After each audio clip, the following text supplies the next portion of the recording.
William Gargan stars as Barrie Craig, confidential investigator.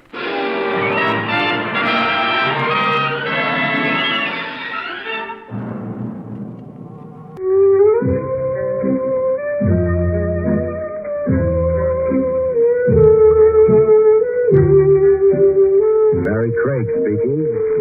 Being a confidential investigator can easily become an office job, if you've got an office, which I have, and you spend all your time in it, which I don't.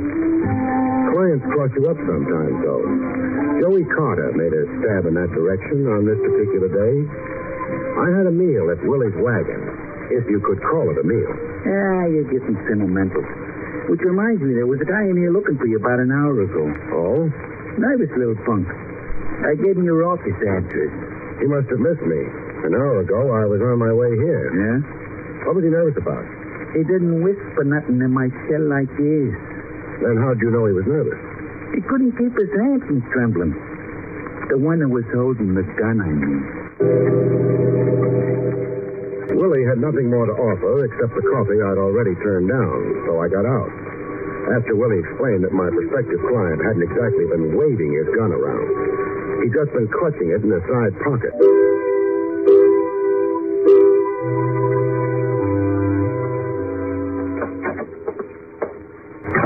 Jake, who'd given up a handful of stony acres in Vermont for an elevator cage in the building where I had my office, added a few, very few, well-chosen words. Hi. Hello, Jake. Nice day. Yep. How have things been on Madison Avenue today? Dull. No pretty girls? I reckon there was. Oh, don't tell me you're getting old. Busted my glasses. Oh. Well, tomorrow will be another day. Yep. But I'd like to get up to my office before then. Oh, I keep forgetting. Going up? Where else could I go from the ground floor? I guess you're going up.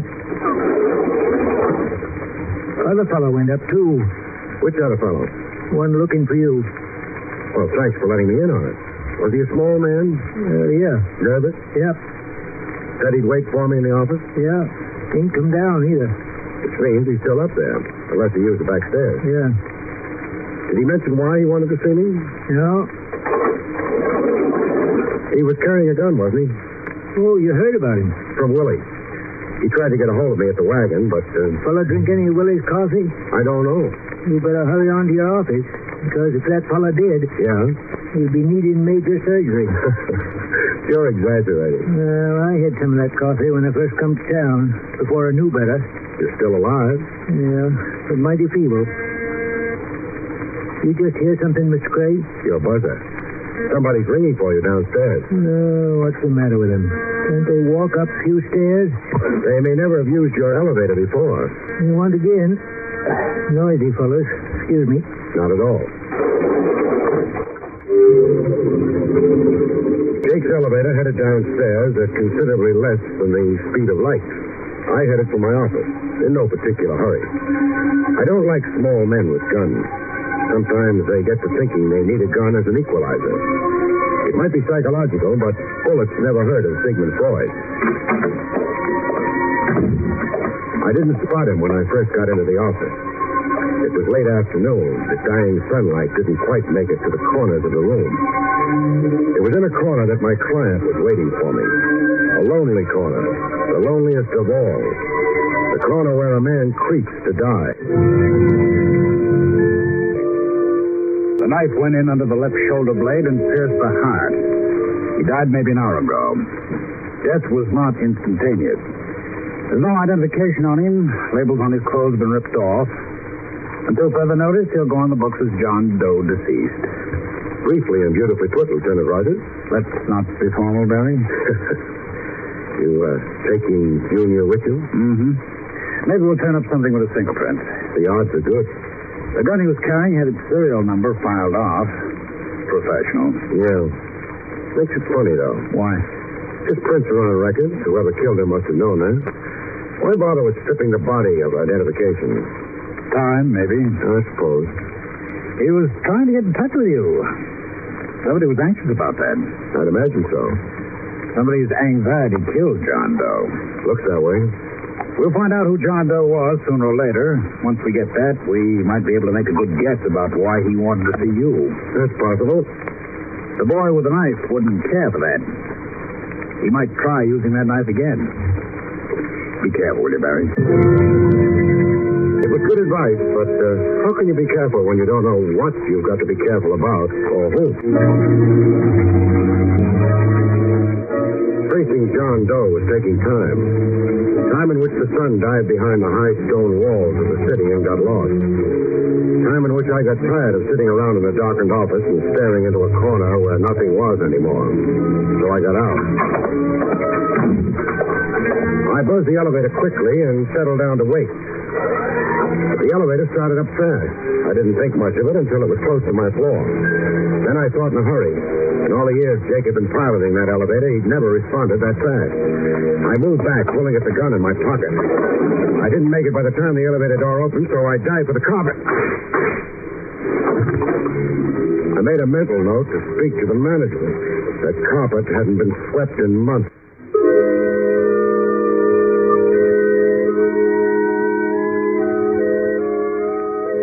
The little stranger in the elevator hadn't waited to see if the bullets had found me. I thought maybe I could let him know if I got down the back stairs fast enough. Then I ran into Jake. At the foot of the stairs, slumped behind the door that led to them. Jake. Jake. Yeah? If I remember correct. Boy, you had me worried for a minute. Hi. Hi. Head don't feel so good. You were hit on it. Maybe that's why I don't feel so good. Must have been hit by a piece of my farm up in Vermont. A rocky piece. That was the only kind there was. Here. Oh. Here. Thanks, Mr. Craig. How is it? It was better laying down. I figure I'll live, though. Good. Getting my glasses back tomorrow. Oh. You mean you'll be able to see the girls on Madison Avenue again? Yeah. Well, maybe we better get back to the lobby. Might be customers. All right, but hold it where you are. Well, the lobby's empty. Come on. You figured the fellow that hit me might still be around? Possibly. Too bad he ain't. Not so bad. He was carrying a gun. Oh? Minus a few bullets now. Fellow took the elevator up? When I rang for it. Oh, you got dust on your suit, Mr. Craig. Carpet upstairs? Yeah. Ought to be swept sometime. You might take it up with the cleaning woman. Yeah. When she gets over her lumbago. The carpet hasn't been swept for years. Well, Miss Abercrombie's had lumbago for years. Jake, did you see the man who slugged you? Not too good. My glasses. Oh, yeah. Well, he's probably half a dozen miles from here by now. So long, Jake. Going out? Sure. Mr. Craig. Yeah? The fella that took them shots at you, he might be hanging around. What for? Another helping. No, it was a professional job. Hit and run. If they don't make it the first time, they wait until they can arrange another setup. Well, I hope you're right, Mr. Craig. So, do I. My analysis was probably right. That didn't prevent me from holding my breath as I went through the lobby door. Then across the strip of pavement that separated me from my car and into it. I didn't waste any time getting underway. No gunfire. I decided I could start breathing again. Mr. Craig? I beg your pardon? Oh, I'm the one who should... Let's not quibble about who begs whose pardon. I'm just a little worried about whether this is my car. It's your car. I never noticed that it came equipped with a small blonde before. Do you mind? I was a normal red-blooded American boy, Miss... My name is Doris. Doris Cheney. How do you do? And do you spend much of your time parking in other people's cars? Only when the other people are Barrie Craig. Must be my new tie. And who sold it to me said it would attract blondes like flies. It's not a very nice comparison. Flies are pests. Blondes can be, too. On the other hand... now that the gay chit-chat is over, well... I had to see you. I've got an office. Oh, I couldn't be seen going there. You're shy? I'm afraid. And you figured breaking out in my car, you'd be safe. Well, for a while, anyway, and eventually you'd come out and get in the car. And then we'd be together. Yes. Without witnesses. Yes. You're fumbling with your bag. Is there a gun in it? No, there isn't. I'm nervous. It's too early. We haven't come to the reasons for your being here yet. We've come to the reasons. My mistake. The name of the man who was killed in your office today was William Cheney. I concentrated on my driving. Concentrating on a small blonde is more fun, but is more likely to end up in a crash. She didn't add anything to the identification. I didn't figure she was finished yet, though. I gave it a cue. Relative? My husband. No relative. We haven't been living together for some time. He made noise when he ate soup? He was the thief. Oh, and that wore on your nerves. Well, I hadn't known when I married him. That happened. You don't sound as if you believe me. I don't have to believe you. You're not a client. What? Some reason or other, people never tell the truth to detectives if they can help it. Maybe they figure detectives should be smart enough to find out the truth for themselves. Sometimes detectives do. But if I were a client? I'd have to believe you. It's not on my license, but it's the way I play. I want you to believe me, Mr. Craig. It's $50 a day and expensive. That's not too bad. Depends on what you're buying. Suppose you hire me. What are you in the market for? An alibi, maybe? Alibi? For what? Your husband didn't die of old age. Oh, you think I... You could have. You knew where my office was. You knew he died there. But... Did you kill him? No. Okay. For now, we'll accept that as being true. The next thing is, what do you need a confidential investigator for? I know who killed my husband. She had a habit of throwing small bombshells as though she didn't know they were explosives. I sat that one out for a few seconds. It gave me time to wonder if the car that was trailing us intended to get any closer. It didn't. Not yet, anyway. You know who killed William Cheney? Yes. The district attorney will love you with a great love if you drop in and tell him. I can't. You don't care for the legal profession? I don't have any proof. That's a discouraging detail. But I know it has to be... Has to be who? You've been staring up into the rearview mirror all the time. Why? The car's been following us ever since we left my office. Who does it have to be? A car? Then someone... So far as we know, no one saw anything but me getting into my car and driving away. Who killed your husband? They must have noticed... It's night. They've not been close enough to make any identification. Maybe not even to spot the fact I've got a passenger. Why are you holding out on me? I'm not only... The headlights are getting bigger. We're going to have company pretty soon. Look, Mr. Cheney, it's corny. Somebody with something important to tell is stalling about it until it's too late. You mean until they get killed? Yeah. And by then, the something important isn't important anymore. At least not to the one who died. John Hurley. John Hurley. My husband worked for him. And since your husband's profession was a thief, you mean he stole for him? Yes. That's background. Now hand me motive. My husband stole something. Hurley thought he was going to double-cross him, not turn it over to him. Was he? I don't know. I haven't seen Bill for months, since we separated. You make the marriage sound like ancient history. Your news is fresh, though. Well, Bill phoned me lots of times, begged me to take him back. But... What was it he was holding out? Oh, I'm not sure. It's yours, I think. Uh-huh. Slide off the seat and get on the floor. What? Do as I say. Oh, what's wrong? Oh, it's railing us. It's getting too close. I've been shot at once today. It could happen again. I don't want you on the line of fire. But they might not miss again. I know. That's why I'm going to dedicate a fender or two to self-preservation. Grab onto something. We're going to have a small collision.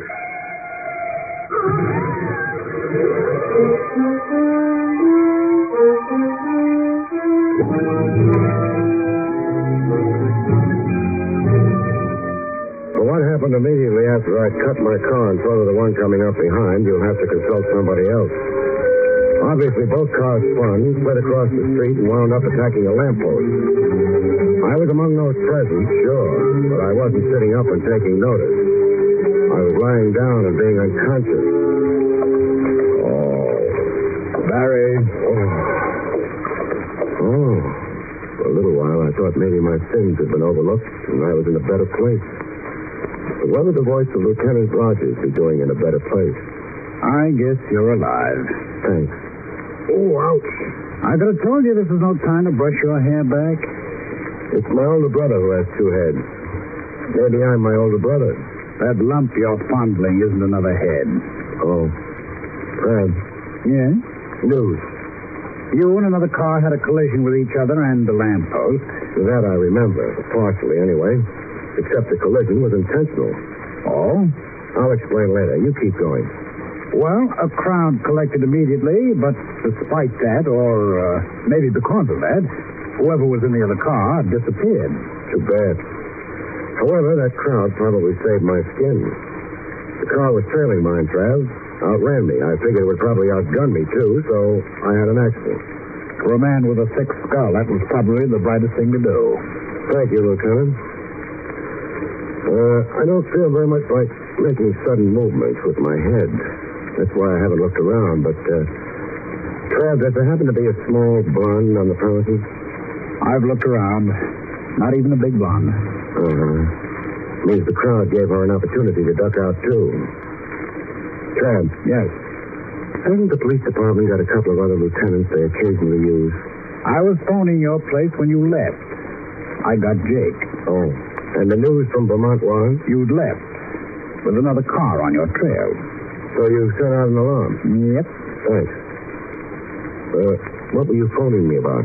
The identity of the corpse in your office. William Cheney? Yes, Hey, wait a minute. How did you know who he was? The small blonde. She must have been a very knowledgeable small blonde. Maybe. She'd also been married to William Cheney.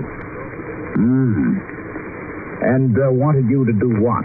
Find his killer. Trev, what's the department got on Cheney? Thief of sundry and movable items, notably jewels. Big job recently? Suspected the Horsham deal. Well, I was on my way to Cheney's house when you interrupted. Would you like to come along? Very much. If I can arrange to have my head brought with me.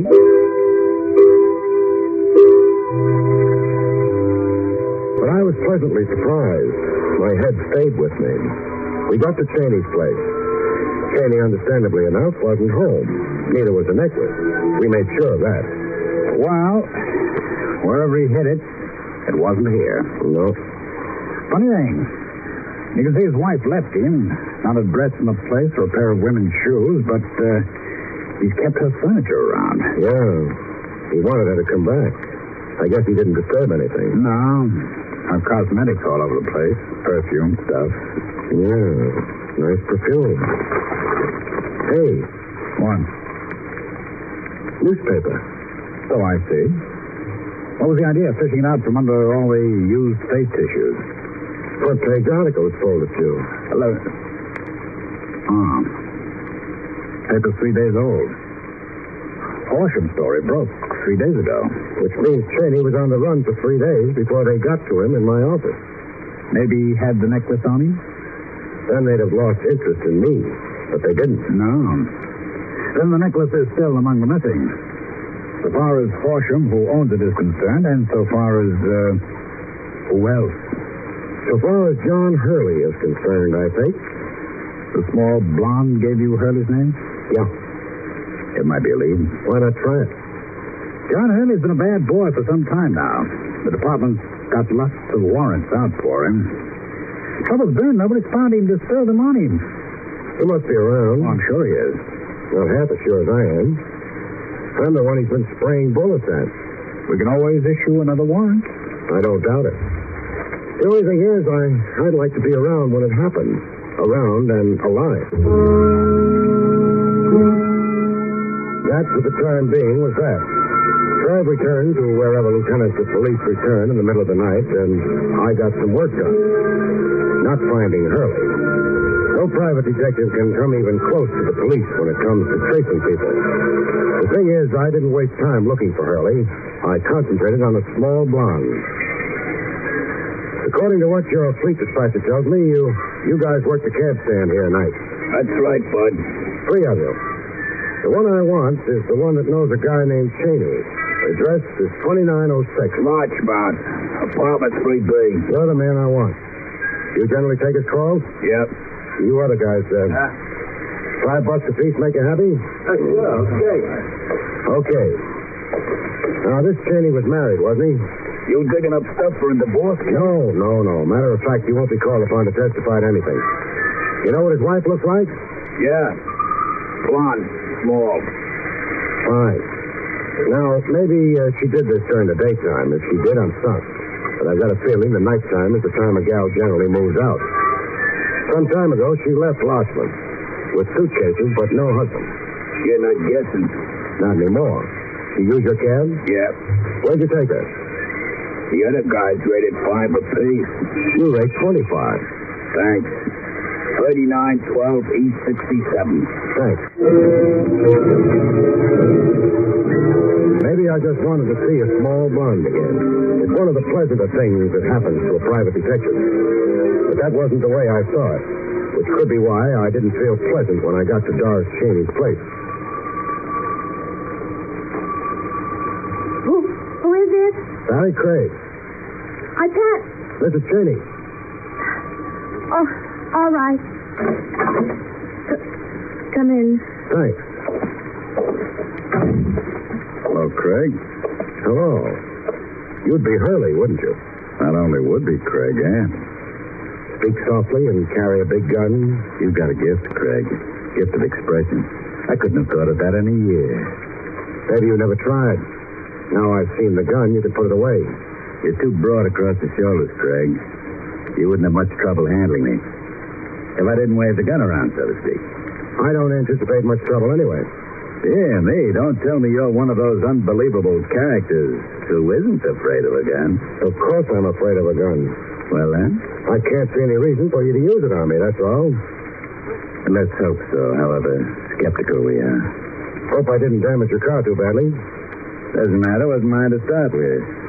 Doris. You were unconscious, Barry. I saw Hurley get out of his car. I ran. I had to. Sure. How long's Hurley been here? Just a couple of minutes. In that case, he hasn't found the necklace yet, has he? Craig, now I'm really surprised. Fancy your admitting that. Or was it a slip of the tongue? Pretty obvious, isn't it? Maybe. But it takes a rare man to recognize the obvious. My congratulations, Craig. Now, if you don't mind, Doris, my dear. I don't have the necklace. You see, Craig? She won't admit the obvious. Maybe she's frightened. Hurley, if she turns the necklace over to you, what then? You mean, will I be nasty? Kill people? Why should I? Police are after me anyway. All right. The necklace is in her bag. Barry. Bag? Oh. Here it is. She kept plucking at it when she came to consult me. I thought there might be a gun in it, but... Not a gun at all. The necklace? Yeah. Well, Craig, you were quite right.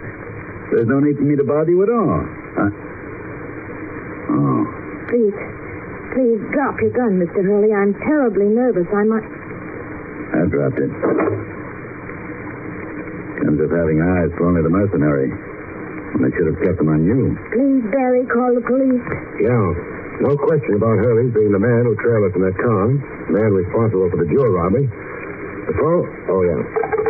Not to mention murdering my husband. Let's not mention it. What? Because he didn't. Sorry. Telephone wires do get tangled around people's arms, don't they? I'll take the gun. Neatly done. Sorry, I can't stay to admire. You're staying. We're all staying till the police come. And then a thief will go to jail and a murderess to her punishment.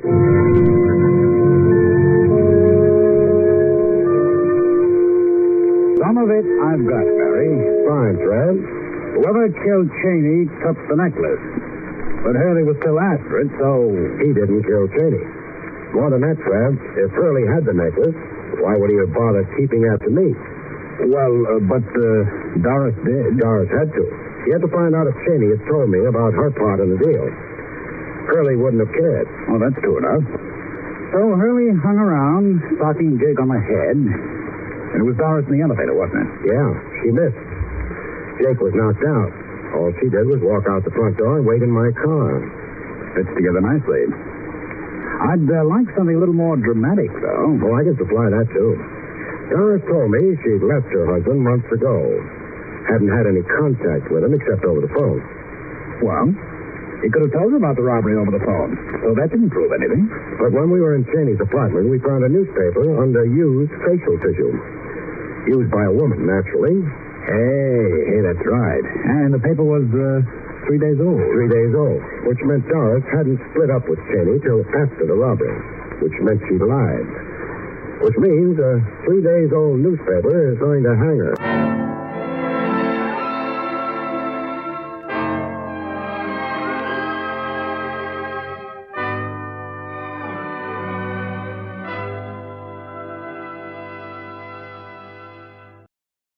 3 chimes mean good times on NBC.